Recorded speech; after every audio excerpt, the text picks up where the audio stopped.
Hi guys, welcome to my kitchen. Today I'm making pressure cooker garlic herb crusted beef roast. Alright guys, I'm starting out here with roughly a 3-pound chuck roast. I'm going to go ahead and season this. I'm going to start out by putting on some garlic salt. If you're watching your salt intake, you're very easily to do some garlic powder, granulated garlic in place of this. I'm going to put on some dry basil leaves. And guys, I have to warn you, Dexter is being rotten today. Some dry thyme leaves.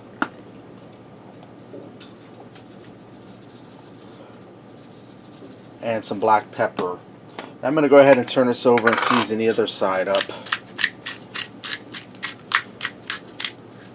Okay, now that I have my chuck roast all seasoned up, I'm going to go ahead and put a little bit of corn oil down in my pressure cooker. My Instant Pot I have preheated on the saute setting. Just enough to cover the bottom. And if your Instant Pot or pressure cooker doesn't have saute, just put it on any cook setting and let it get hot, and you can saute your meat that way or brown it. So I'm going to go ahead and get this down in here and get it browned on all sides.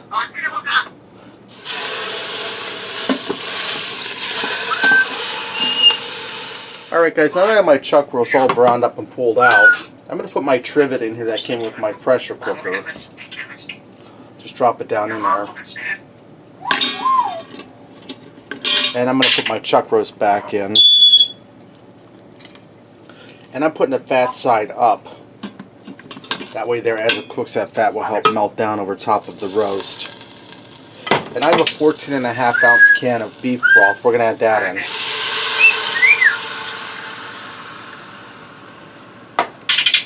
Okay, now I'm going to seal my lid on here. I'm going to set this to pressure cook for 1 hour. After 1 hour, I'll allow it to do a natural release of the pressure, and then we'll take it out of here. Alright guys, my hour is up. I let my pressure cooker do that natural release of the pressure. Now that beef broth that I put in there, I'm bringing this back to a boil. I'm going to put a cornstarch slurry in here and make a gravy. And you want to go slow because this cornstarch thickens up quick. Or you have yourself some beef jelly here if you put too much in. And I have my beef roast over here tenant foil resting. And I tasted my beef broth for seasoning, and I had to add a little bit of salt. And my buddy Mark right now, he's going to be grinding his teeth because he's on a low salt diet. And he notices every gram of salt that I put in my cooking, but living large, Mark. So I'm going to allow this to come up to a boil and thicken up for a minute, and then we'll go ahead and carve that roast beef up. Alright guys, let me go ahead and carve my beef roast here. See how nice and tender that is.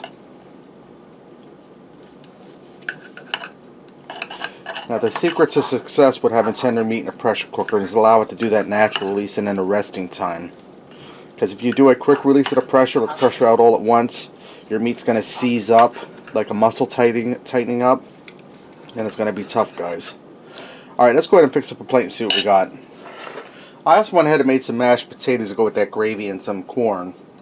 Let me get in here and try this roast beef, guys. Now you see here, this is just with a fork. See how nice that's pulling apart? And I put some of that gravy over the beef.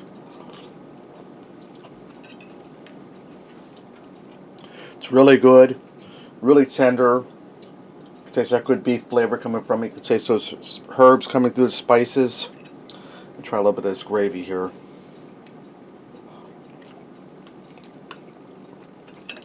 That's really good. If you want your gravy a little thicker, add just a little more cornstarch to it. Alright, there you have it guys. Pressure cooker garlic herb crusted beef roast. Give it a try. Thanks for watching, and until next time, I'll see you.